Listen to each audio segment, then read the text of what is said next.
అమ్మగారు ఆవు పాలు తెచ్చిన. ఆ పాలక్కడ రగలేసి నువ్వు ఇటు తగలడు.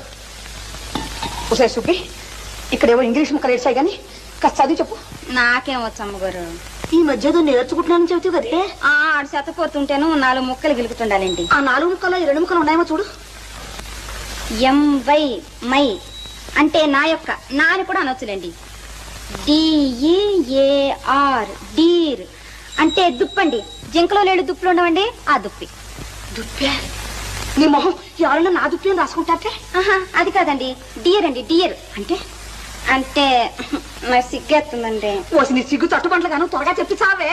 అంటే ప్రేమించుకునేటప్పుడు ఇంగ్లీష్లో అనుకునే మాటలండి. అంటే నాథానా? అదే కాదండి, ప్రాణేశానా? అవన్నీ పాతకాలపు మాటలండి. ఇప్పుడు వాటిని ఎవ్వరూ ఆడటం లేదు. మరైతే ఏమిటి చెప్పవే? అంటే నా ప్రియా అని. ప్రియాదే?